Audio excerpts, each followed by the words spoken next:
The place that got me to this spot has been a very long journey. I was heavily in the fitness scene for a while, heavily into nutrition, heavily into health. Ultimately, I got to a place in my life where I was anxious, I was depressed, and suicidal. I was contemplating whether I wanted to be here anymore. So it wasn't that moment of like, why am I doing this? What is the point? Something needs to change, but I don't know exactly what. But there was also a voice in me that said like there was more. It was looking within myself to help myself. When you learn that you have the ability to heal yourself from anything, you realize the power that you hold. I had to really reframe the way that I viewed myself, accepted myself, and actually learn what it was to love myself. How do we love ourselves? That is something that has been a big journey and a big learning, is how do we actually love ourselves? How I view loving myself is... Welcome back to another episode. Today's guest is a breathwork and a spiritual mentor.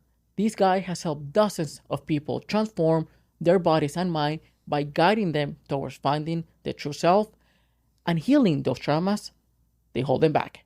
Without further ado, let's welcome the one and only Jake Whan. How's it going, Jake? Welcome to the show, man. Going well. Thank you for having me. No, dude, thank you for being here. This is something that I've been looking for a while now, and I'm happy that it finally happened. Mm-hmm. So, Jake, as I mentioned, you do a lot of breath work. You are a spiritual mentor, and you help people sort of rewire their subconscious. You help them heal some past traumas, mental health, all of that. But you were not always like this.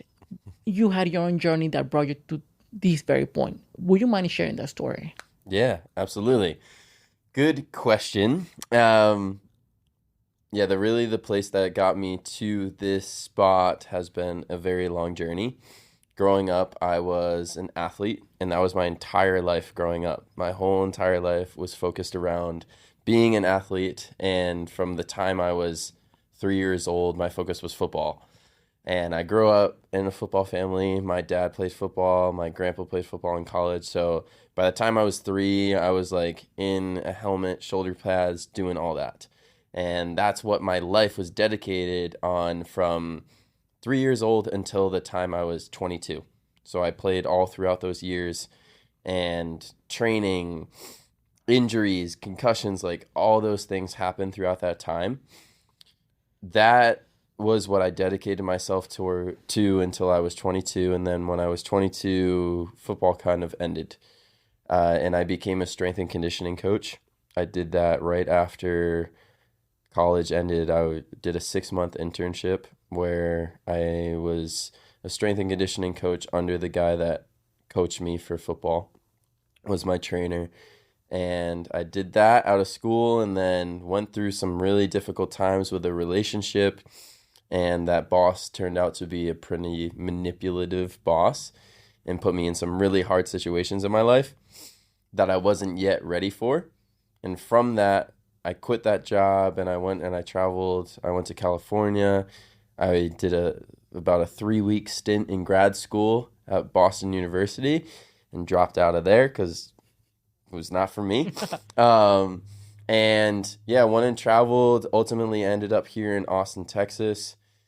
And I was heavily in the fitness scene for a while, heavily into nutrition, heavily into health, because I was a kid that from the time I was like born, I dealt with allergies, eczema, asthma, tons of health issues.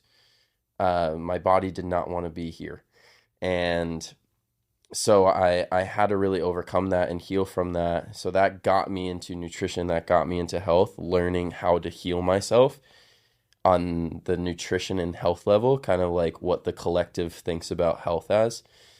And so I got heavily into that space, started forming a social media like following from that, was a coach online, and I did that for a while. I did that for about 4 years. And ultimately, I got to a place in my life where I was anxious, I was depressed, and suicidal. And I thought I was doing everything right. I thought I was healing myself in the way that I needed to, but I was dealing with so many emotions every single day that would hold me back, but I didn't truly know how to feel. And I was led to a situation here in Austin in my apartment, and I was contemplating whether I wanted to be here anymore. I remember I was sitting in a white desk chair, and I had just screamed in my car in my parking garage, and I was like, should I stay here or should I not? And I ultimately decided to stay. And from that, I got a life coach who directed me towards breath work. Had a breathwork mentor, got into the plant medicine realm, and ultimately the past 2 or 3 years or so have been really learning how to heal myself on a much deeper level than I thought. Feeling my emotions, experiencing my past traumas that I held as a child, and healing the mind, the body, the spirit all together. And that's ultimately led me here now. And that is quite the journey. And if you think about it, you had some level of success while you were a coach, a trainer, you were in health in the health industry. Mm, The interesting part about this is a lot of people that suffer from mental health or they're depressed or something's going on with them, usually you can fix it with three things: just more sleep, better food, and exercise. You mm, were doing those, and mm, yet you were not in a good place. mm, Can you take me back to that moment when you were uh, contemplating your life? And because a lot of people are in the same spot right now, and especially men, when they're in a similar spot where they feel, should I stay or should I go, right? mm, And how was your how was that moment, and what made you decided to, hey, something needs to change, but I don't know exactly what. mm, mm, mm. It was just the frustration of trying everything. And at the time, I I had gone like vegan, I had gone carnivore, I had done all that, and yes, it helped. And I remember I was working at the time with a coach that was helping me with like my gut health and my hormones. And I remember buying like $500 worth of supplements and having all these supplements, and I had to like take one and inject one. And ultimately, I got to the point where I was just like, F this. I'm not doing this. Yeah. This is ridiculous. Um, and I thought that that was what I had to do in order to get healthy, to heal myself. And it just didn't make sense. And so it was in that moment of like, why am I doing this? What is the point? Because I had a successful business, as you said. I had a large social media following. I had team members. I had a bunch of clients, like had this amazing program, and I thought I was doing everything right. Everything the business coaches told me to do. Everything the like mentors and teachers, they all said like you get to this point, you're going to be happy, and I wasn't. And so what ultimately led me to make the decision was just like getting getting really real with myself, but there was also a voice in me that said like there was more. There was something different. There was a different path to go. And ultimately, I'm very thankful for the life coach that I had at the time who was getting me to think in these different ways. And ultimately, if it wasn't for him, I don't think I would have started to think in those different ways. I would have stayed in those patterns, not sure if I would still be here. And so it was just knowing that there was something more, knowing that there could be something else, there could be a different way to live that allowed me to make the decision to go that different route, to make the choice to try something different, like try breathwork. Like, thank God breathwork found me because ultimately trying breathwork brought me into this whole realm that I'm in now. That's what started everything. Um, yeah. When you mention that this life coach help you to think differently, what do you mean by that? Because, differently how? Because if you think about it, as you said, you were doing everything right, and you were, by any metrics, not only your business wise, but when it comes to your physical health, we're not even touching your mental health or just emotional health, but your physical health, you were up there. Mm. What was that reframing? How did that mindset shift? Mm. Hmm. It was instead of looking at everything externally, like I will find myself in the next diet. I will find myself in the next program. I will find myself in the next coach. It was instead of looking at everything externally, as so many people do, like this coach will finally help me. This program will finally help me. And it doesn't. He got me to look within myself, to start to understand why I was in the situation that I was, rather than looking for the next thing to hopefully help me. It was looking within myself to help myself. Just getting real with me and what I was feeling inside instead of looking for it externally. So it was taking that view of trying to find everything outside of myself and no, ultimately getting really real with myself and recognizing that I am the only person that can help me and I will find the answers inside of myself. That was a big mindset shift. How was that journey though? Because you mentioned that your your grandfather played football, Mm, your dad played football, you play football. We all know what the sport is. It's a violent sport. It's all for big masculine guys that nobody shares emotions, nobody shares mm, feelings, nobody's is vulnerable. And you might have felt, okay, I do feel some stuff inside that I bottle, I push it away because that's what we have been taught to do. mm. How was the same the first time when you start looking in and realizing that you have all these issues that you had to deal with and eventually, I mean, was that a shock at the beginning? Mm, mm. It was a shock because I didn't realize how much had been suppressed. I'm still like, the process never stops, but still uncovering so much. And yeah, to hit on your point there, like growing up as a football player, like I just remember coaches, I remember my mentors during that time, like, suck it up, be tougher, like, don't show your emotions, don't be a crybaby. That's what we were taught growing up. So, like, that as a child, when we're learning how to express our emotions freely and you want to let something out and somebody tells you, no, don't be a crybaby, like, that just shuts you down. And so that had been like suppressed and suppressed and suppressed and suppressed these emotions inside of me for so long. And then when I actually started to feel things, things just started coming up. And it's at first it can be like scary. Like, oh my God, there's so much within me. Like I feel one thing and then there's the next, there's the next, there's the next. And it's like I tell this a lot to like clients and the events that I facilitate at. It's like you're filling up a bathtub with dirty water for years, years and years and years and years, and this thing is just overflowing. And then you start to take that pail and like lift it out, and then you realize there's more, and there's more, and there's more.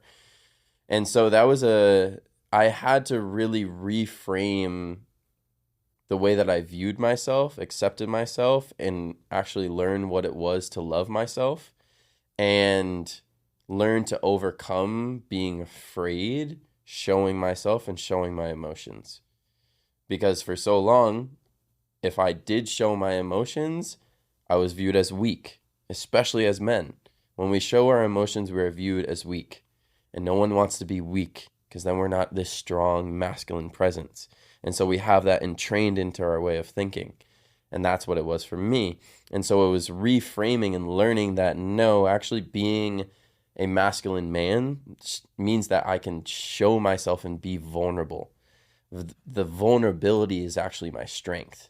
That's what makes me masculine. That's what allows women, other people around me to feel safe so that I can be in my presence and be in my dignity, be in my integrity, is by allowing myself to feel what I need to feel so that when people are in my presence, they're not feeling all my stuckness, all my trapped energy, because then they're going to back off. They're not going to feel safe. And actually allowing safety within my body, that allows me to feel safe and allow others to feel safe with me too. And that's what actually like being a strong masculine presence is.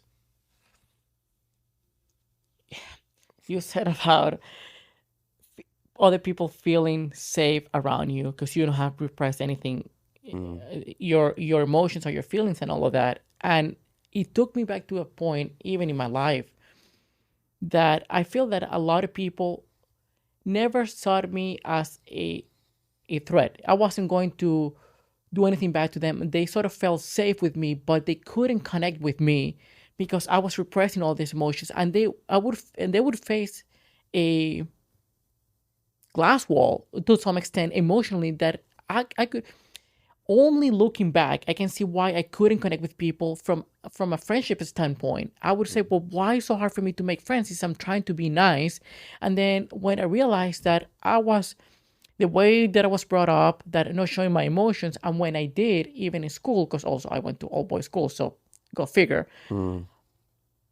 Even if I show some joy about something, that was giving them if I show any emotion, that was giving power to some people to use it against me. Mm. And I repress those emotions. To me, was more like poker face, be as stoic as you can be, and nobody will ever hurt you.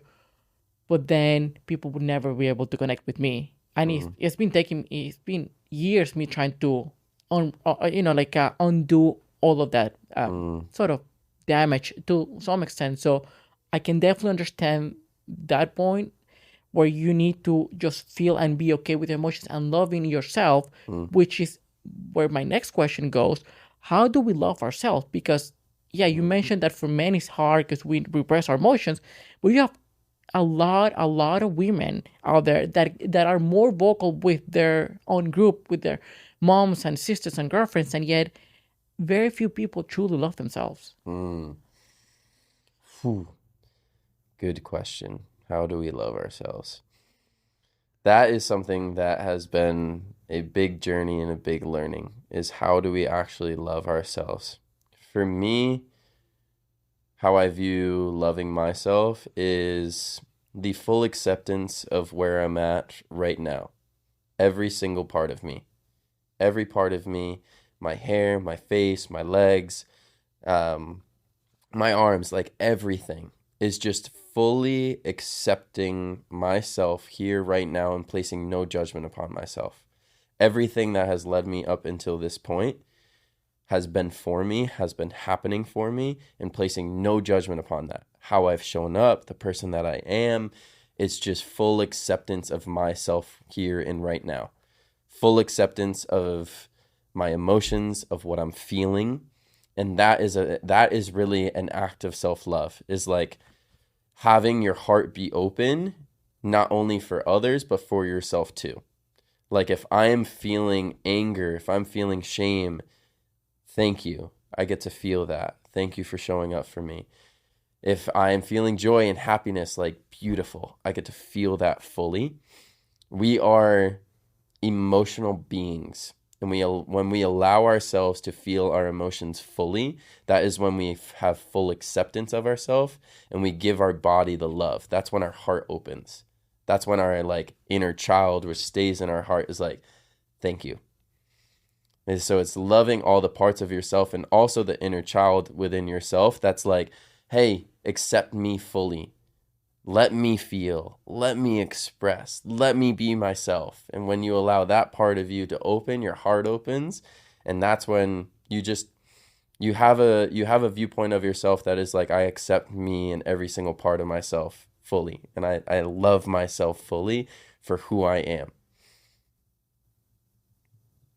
Do you think that you first need to accept your inner child before you fully love yourself? Yes, absolutely. It's more so it is forming a connection with your inner child.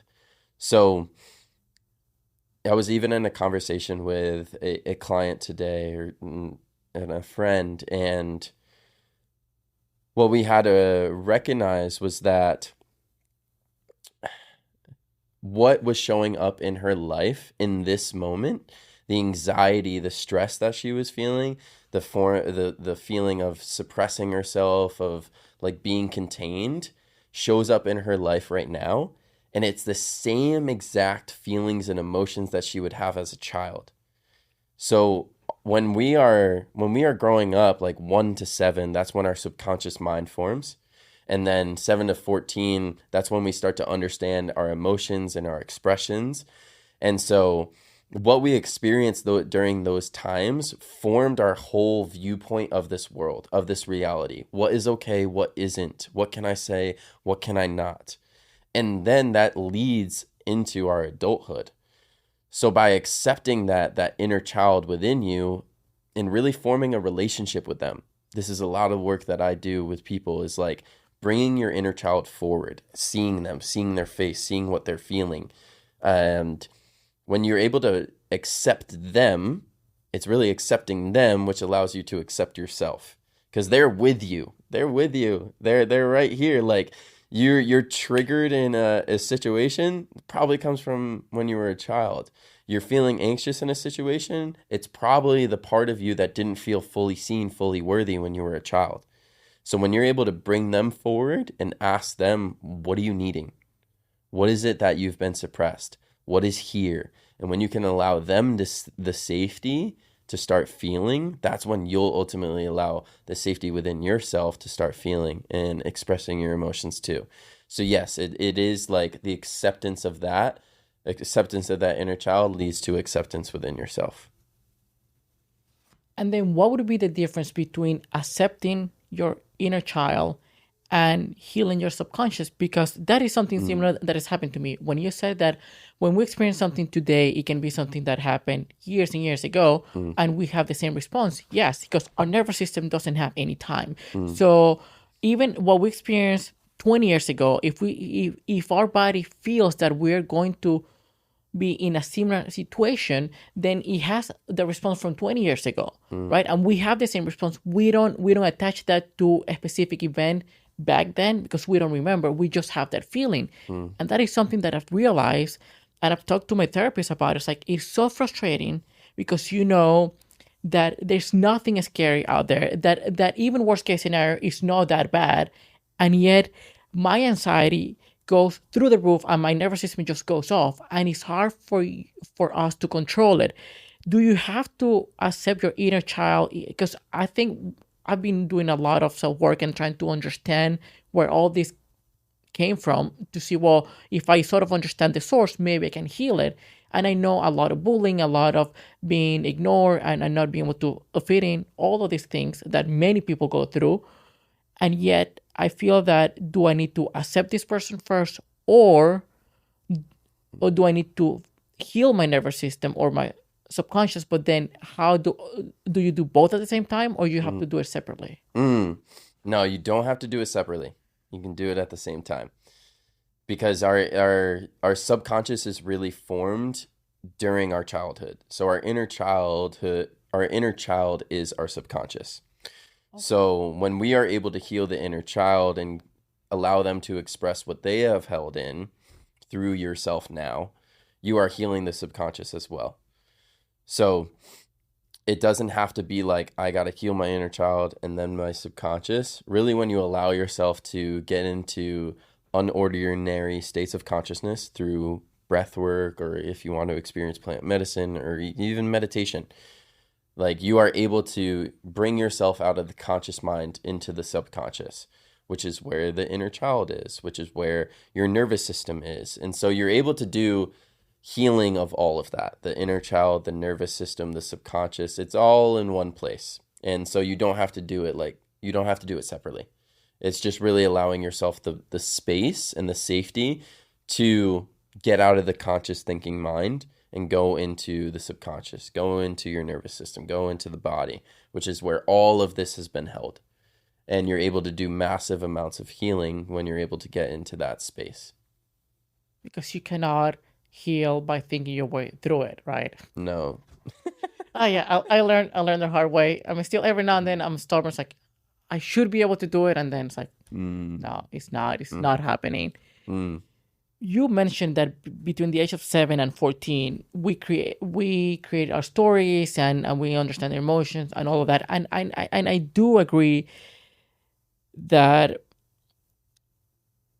how we live our life nowadays is based on the narrative and the stories that we experienced in the past, the way that we were raised, the household or the friends and the school. How does somebody change that narrative and that identity when it has been decades being attached to that one? Mm. Good question.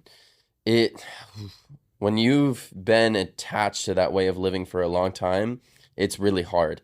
It's like the older you get and you don't start to sit with it does get harder and harder because you're forming. I believe Joe Dispenza talks about like by the time you're 35, like 95% of the way that you live is like done.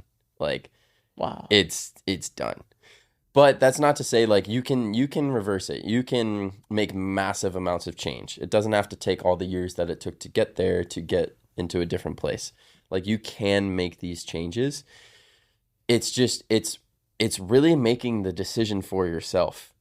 Like it is choosing to go down this path of healing and this path of self-discovery and this path of remembering who you are. It is a really hard path. It takes a lot. It is a constant mind. Am I allowed to swear? Yeah. Go. It's a constant mind fuck. Yeah. But within that process, you learn so much about yourself. You learn who you are and you learn how powerful you are. Like when you learn that you can heal yourself from anything, which we all have the ability to do. We see it everywhere. When you learn that you have the ability to heal yourself from anything, you realize the power that you hold. You realize the infinite being that you are. And so it takes like in those moments where you see these patterns repeating, you see that relationship coming into your life that doesn't serve you. You have this spouse that drives you nuts, drives you crazy, and you have this job that you hate and you just don't feel an alignment in your life. It's like deciding in that moment, I can continue down this path. I can keep going this way and keep suffering, or I can make the decision to start healing, to start learning about myself. And when you make that decision, like the world opens up for you. It will be hard. There will be triumphs, but in the end, it's always beautiful. I know that for myself. I have moments every day where I'm just like, like, wow, how far I've come. And we all get to experience that when we go through the healing journey. Yeah.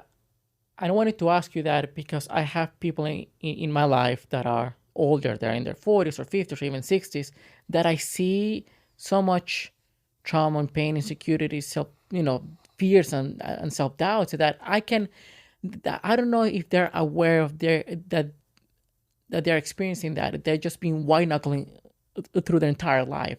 And I understand that there's some pride in that. It's like, okay, if I've gotten this far by just white knuckling my way through life, then hey, I mean, I'll just suck it up and move on and that's it. It's like, to me, well, your behavior, the way that you deal with some things affects people around you and you're not seeing it. But you can only do so much for other people, right? They have to want the change. But I guess if it's been repressed for 30, 40, 50 years, at that point, it would be almost impossible for that person to really look inside and accept and understand, right? I mean, I need to change or I need to heal or I need to do anything like that. It is hard. And this is what I will say to those people that are experiencing that is like, you're going to have to face it at some point. And to get a little bit woo-woo here, like we come down to this place, we come down to this earth to become our soul's fullest expression. Like we already know everything. We already inherently know everything that we need to know. Our soul just wants to express here. It wants to create. It wants to be its fullest expression. But the thing is that we have free will. So when we come down here onto this earth, we forget. We forget what we are. We forget where we come from. And so when we get into free will and we have a parent that maybe abused us, gave us trauma, or like whatever we experienced, it causes us to forget what we are, forget our power, forget how capable we are to create everything. And then we get stuck in this way of life. And we see it everywhere. People stuck in jobs that they hate. People just stressed out, anxious. And there's all these people that whose souls are asking for more, asking to like, I want to live my mission here. And so if you don't do it in this lifetime, you'll come back and you'll have to do it again. Like, you will have to learn how to express your soul. So if you don't choose to do it now and you choose to white knuckle it, like you said, and keep doing those same things, you're going to have to come back and do it again. And you'll have to go through the whole process. I'm going to forget. And then I'm going to have to go through this. And I'm going to have a parent that gave me trauma and all these things. And you'll have to go through it at some point. So it's the, like, choosing right now to do it here. Do it while you're here. Like, there's no time to wait. See, I'm glad that you mentioned that part of the who and the whole the soul, like a soul thing, because I grew up in a household where all of these holistic things, the spiritual things, were kind of seen as BS, right? Yeah. And I mean, I got it, right? And for me, still there's a level of skepticism with some of the things. But the reason why I approach breathwork and I found you was it was almost like a desperation, right? I've been dealing with depression for far too long, and anxiety and fears and insecurities and all this shit that involves those traumas. And I tried therapy, I tried hypnotherapy as well. I've tried, working out, and nothing was working. Yeah, breathwork I've done some of the work, but yes, it's just it only came after I was just desperate enough. It's like I need to try something new because guess what? Nothing is working. I'm still going through the same emotions. Yeah, you come to a place where you get to like enough is enough. And you have to make that choice and that decision during that time of like, I can see how I've tried to search for something my whole life and do these things that everybody else says that I should do. And there is an aspect within yourself. I think everybody knows there's that little aspect, that little voice inside of yourself that knows what you're meant to do. And it's just scary and it's uncomfortable and it's different. And it is the choice to start finding what you need within yourself, to start uncovering those layers, to start to feel those emotions, to start to confront those traumas, like see your shadows, see your darkness. That might be really scary to face, but there cannot be light without darkness. So we have to experience those shadows, experience that darkness, like allow it to come up, allow it to come through, those parts of yourself that, because a lot of people will like know that there's this part of themselves that's scary to face, so let me go and try this diet, or let me go and try this program. Maybe that will help, but inside that that's not going to be it. It's facing that part of yourself that you need to. So it's making that decision to like face the darkness that you need to, so that you can see the light that you hold within yourself. Yeah, David Goggins says something similar when he says everyone knows what they should be doing. Everyone knows. Now that most people choose not to because it's too scary, as you said, it's terrifying because it is uncomfortable. You're not familiar, and it's almost like life is putting this challenge in front of you that know that those are your fears, those are your traumas, and the thing that you need to do, whether it's just to either find happiness, success, or fulfillment in life, you need to go through some trials, I would say. But nobody can tell you what you should be doing. It's just as you said, like a feeling inside. And yeah, it is scary. And I don't know how people would make peace with the fact that they just have to do it anyway. Yeah, you'll make peace with it when you start to notice the changes within yourself. When you start to notice like, wow, that situation that used to trigger me didn't trigger me now. Wow, I just feel better. Wow, I'm able to wake up in the morning and not have these constant thoughts in this mind that just keeps going. Like I'm able to wake up and there's some clarity, there's some clearness. Wow, when I interact with people, I'm not acting from a place of insecurity and fear anymore. I'm actually able to open my heart and know that that's safe. So you'll start to notice it, like you start to do breath work each day and you just notice, wow, I'm more present. Wow, I'm not as stressed throughout the day. And then that starts to evolve. It's like you just start, this is for everybody listening, like just start very simply. Start with 3 minutes of focusing on your breath. And then you can slowly evolve that. You don't have to start with like, this is why a lot of people get scared. It's like, I got to go to this hour-long breathwork session where people are screaming and yelling. Like, that's crazy.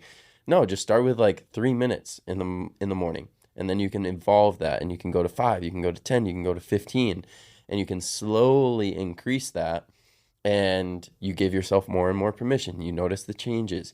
You notice you start to feel better. And then you increase that, and you increase that, and you increase that, and you increase that. And then 5 years down the road, you're a freaking shaman because you enjoyed it so much. But it starts so simply. It starts very simply. That's true, and that's true for absolutely everything. But it's so embarrassing how small we need to start with something, right? It's just even those who come from, who just want to run a 5K and they're on the couch and they barely can walk for 10 minutes without getting all, out of breath. You need to start small. You need to have the consistency. But as you said, it's hard. It feels like unless I do an hour-long session of breath work, then I'm not doing anything. Same thing like if I go to the gym, well, James Clear in his book, what's it, James Clear? Yeah, it's like Atomic Habits. If you want to work out, just go to 5 minutes at the gym. You don't have to work out, just create that habit. Yeah. I need to be honest, my goal has been I want to at least meditate or do something. Meditation has been sort of hard for me because my mind is all over the place. But I took one way of meditating. I don't know if you know who Dr. K is.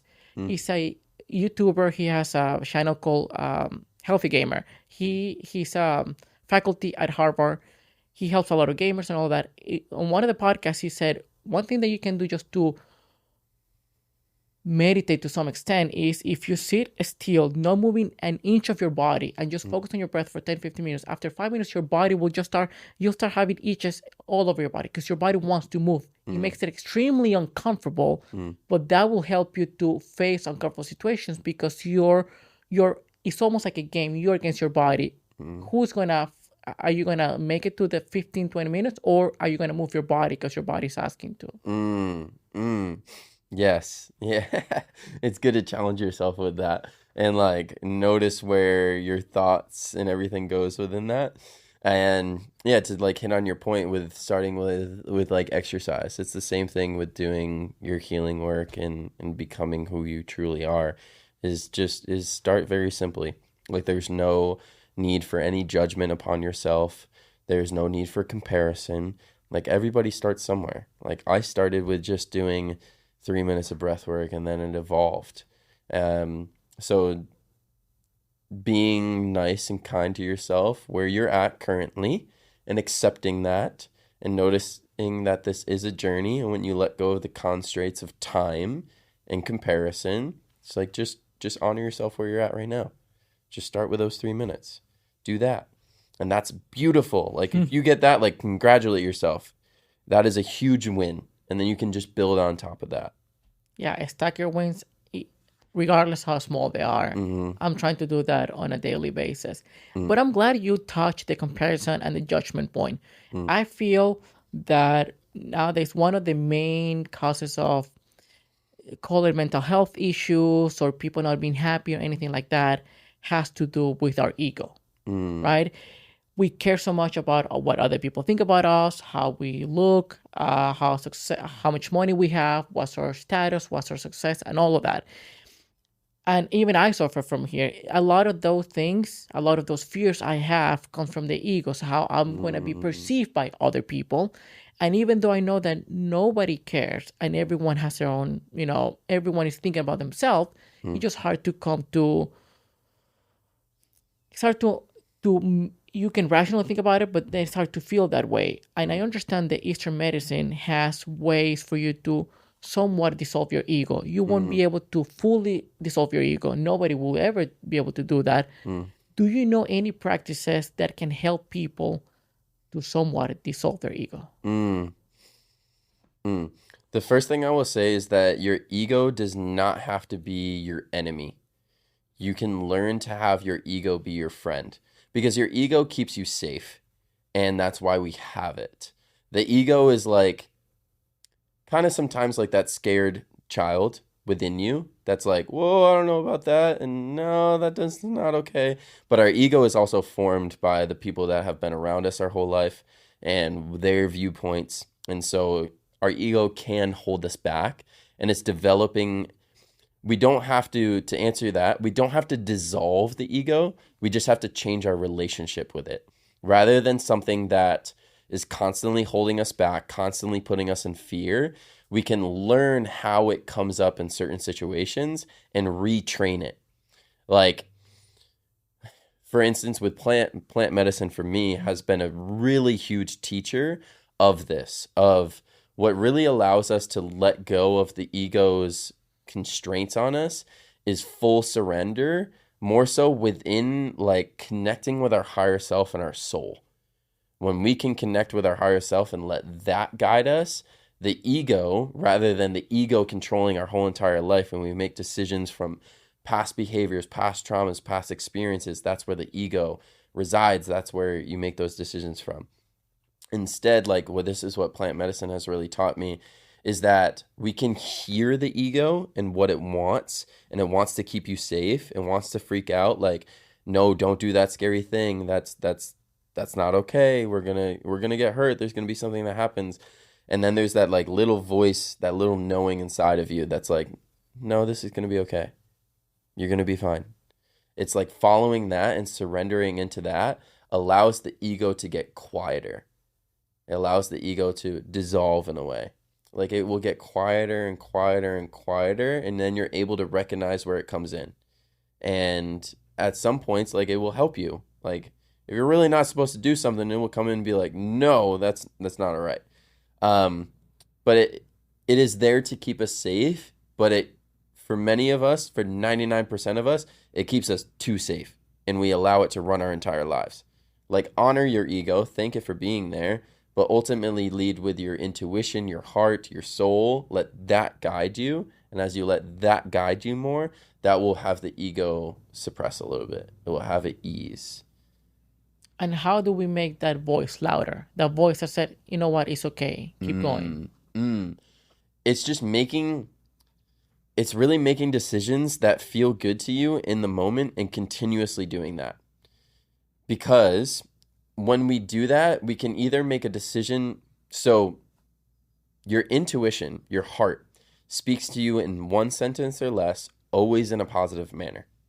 So anything that when you have a situation come into your life and you have to make a decision, and there's a situation in your life and that voice comes in that's like, no, you can't do that because you're not enough. No, this isn't going to be good for us. No, that's way too much. That's way too expensive. And then there's the voice that comes in initially. It usually comes in first. That's like, this feels good. Yeah, that's good. Yeah, let's do that. That's your heart guiding you.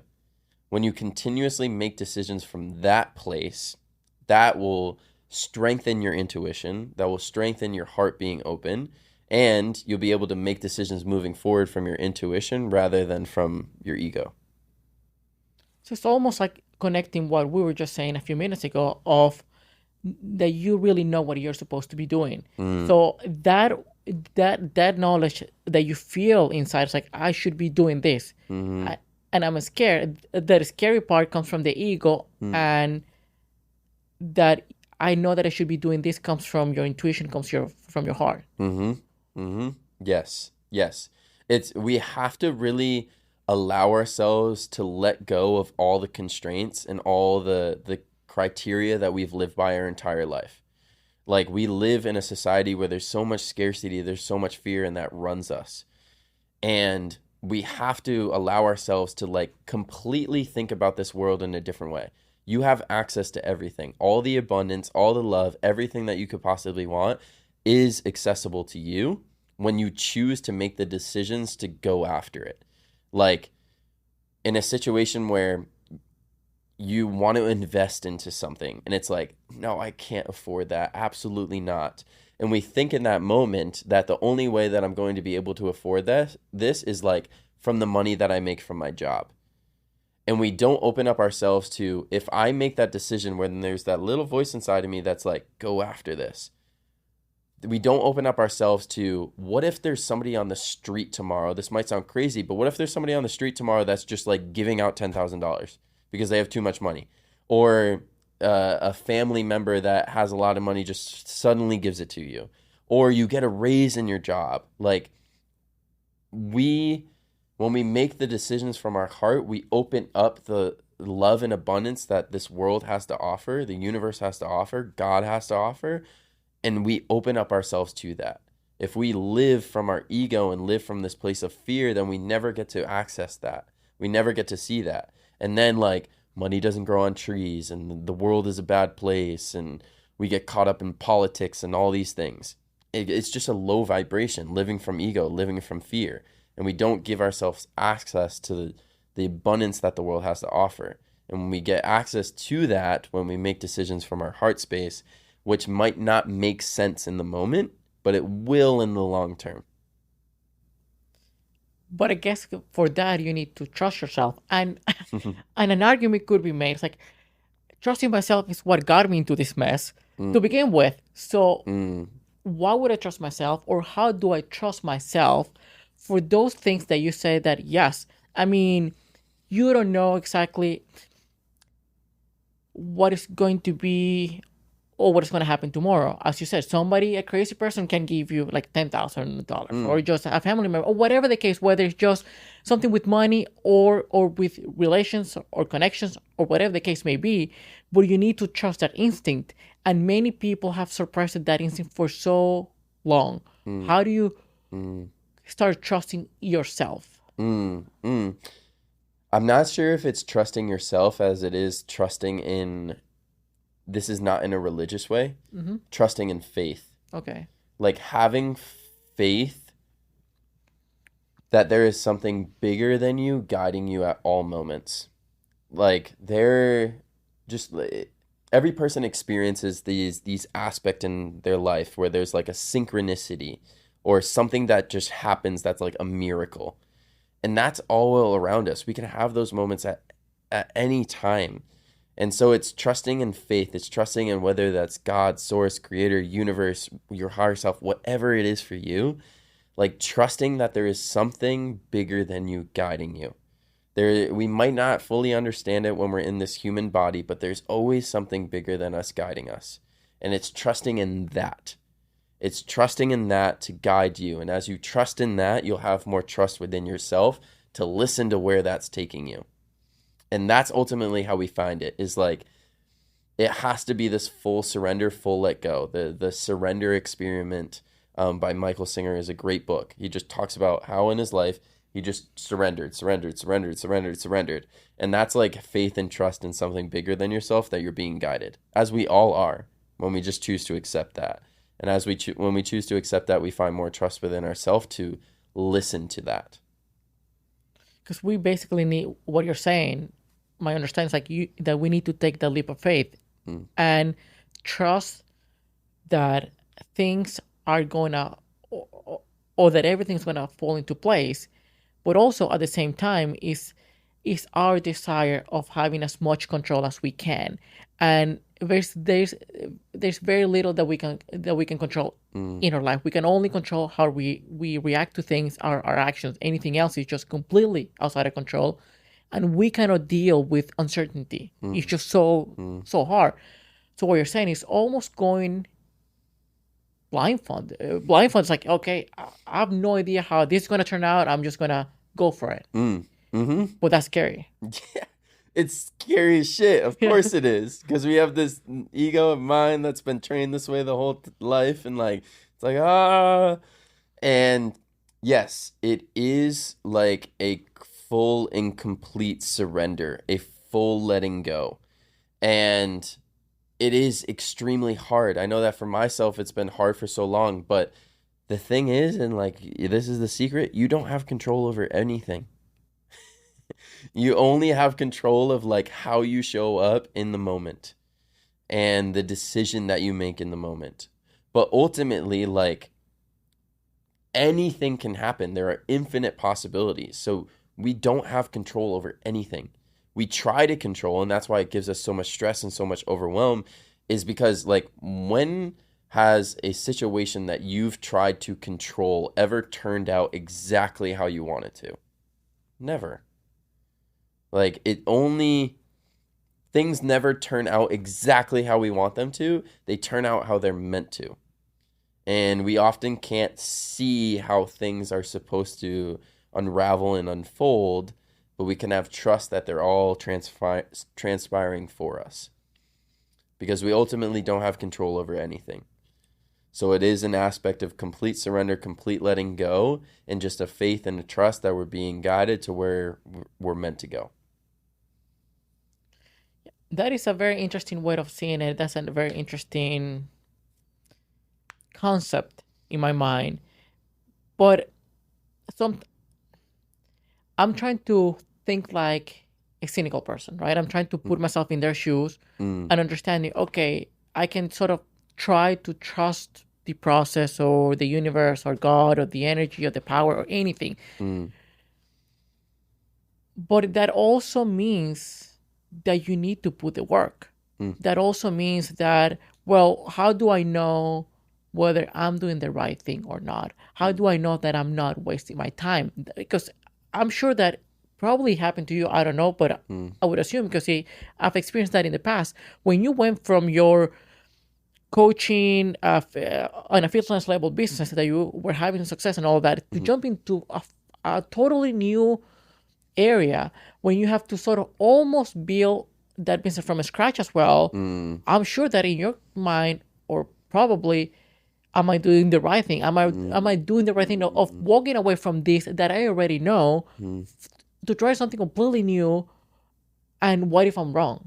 mm, mm, mm. Beautiful question. And it is like, this is what goes into trust and surrender. Like if you're wrong, and you just learn from it and you evolve from it. We are, as human beings, I mean, our cells regenerate every 7 years, and like we're constantly changing. So if we stay living in the same path, we are going against our evolution and what we're meant to do here. So if you are wrong, it's like full acceptance. But I don't believe there are any wrong decisions when we are coming from a place within our heart.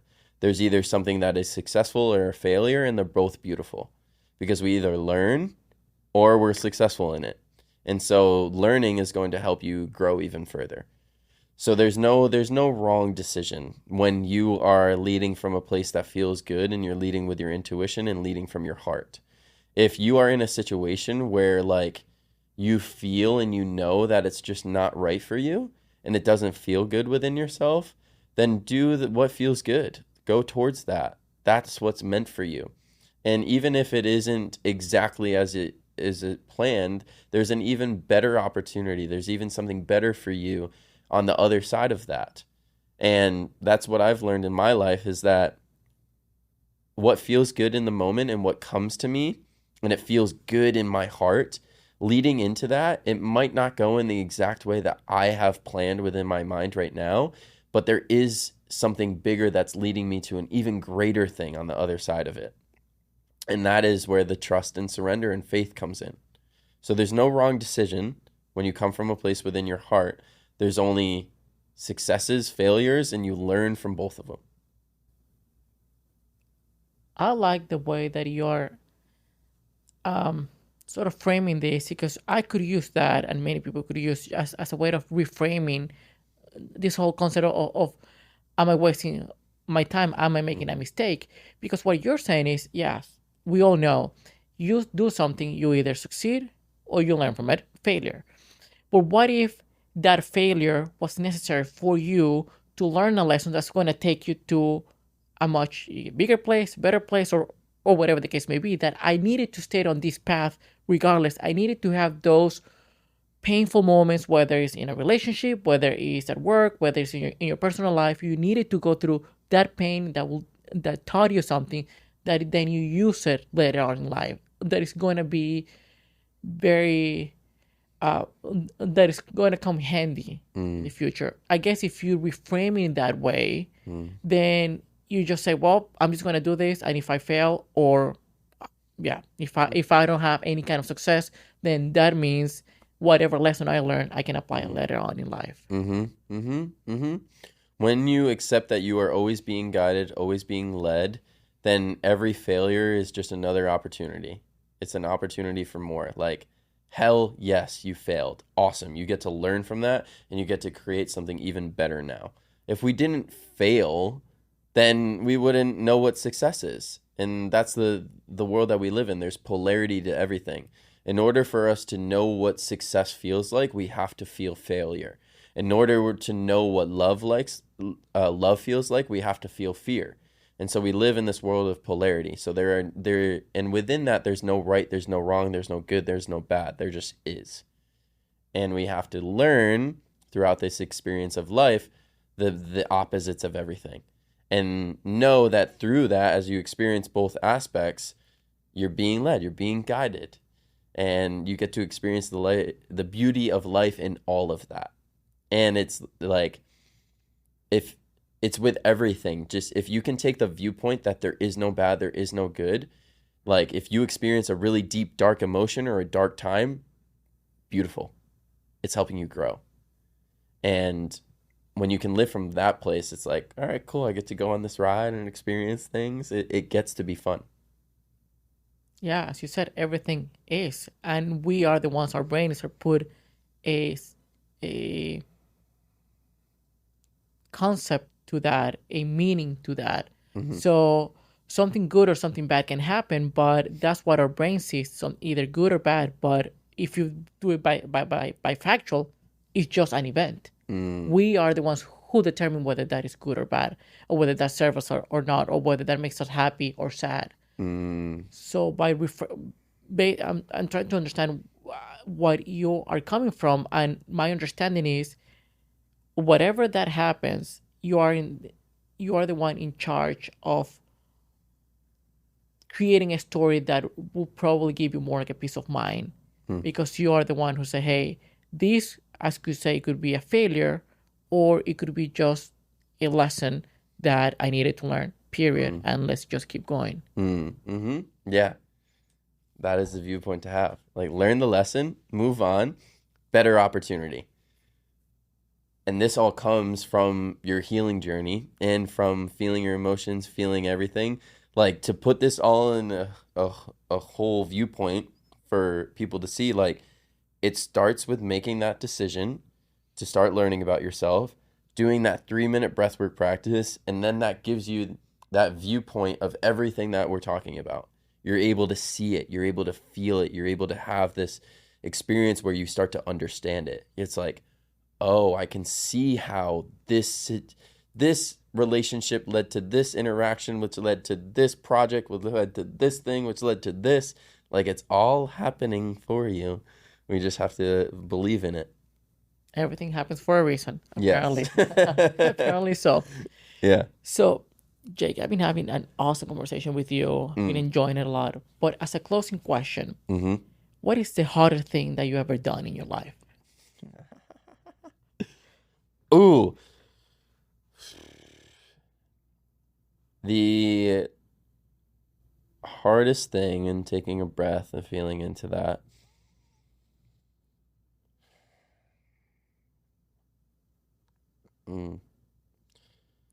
I would say the hardest thing that I have ever done in my life is choosing to be the person that heals not only for myself, but for my ancestors and my lineage that came before me. Recognizing that many of us, and not just myself, are here during this time for a specific reason to change the whole way that we experience life. There's been so many people that have come before us, our ancestors that have come before us, that have not been able to experience the beauty of life. They've been entrained into a society and a system where we're just put into fear over and over and over again. And many of us are being called and asked during this time to be the healers of the generations that have come before us, and to be the healers of the generations that come after us. And so it's making that decision that, like, I'm not doing this for myself. I'm doing this for the people that came before me. I'm doing this for the people that came after me. And I'm going to put myself through anything that I need to during this time so that I can be the person that changes the generations that come after us. Beautiful. I really love it, especially because you if you don't do that, you would be doing a disservice to your future generations, because Mm, that would just keep going mm, down the thing. So yeah, man, it is hard work, as you said, mm, and it's almost like like a lifelong journey, I mm. would assume. Yes, it is. It is. This journey does not stop. It doesn't even stop when we leave this earth. It's a continuous journey. And it is one that, like, in these moments and when I'm able to speak and talk about it, you just recognize how beautiful it is. And, like, that we get to go through this experience and we chose this. Like, how freaking beautiful that we chose this and we get to experience this together. Jake Whan, everybody.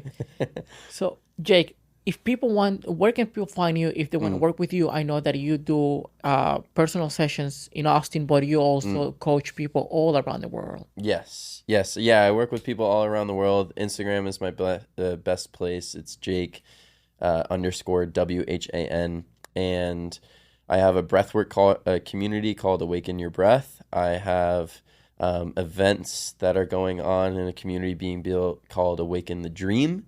So lots of awakening going on. And then just find me like on YouTube, Jake Whan, if you want everyday practices and things on there. And I get more into what we talked about today. Awesome. And I need to say, whoever wants to work with you, I did one in like Mm, a one-on-one session, and it was definitely I got way more than I was expecting from that thing, and I've enjoyed a lot of breath work, and you were the one who introduced me to that, so I really appreciated mm, that just me tapping into that area. mm. Yeah, I appreciate you, brother. And thank you so much for having me on. Yeah, well, thank you, man.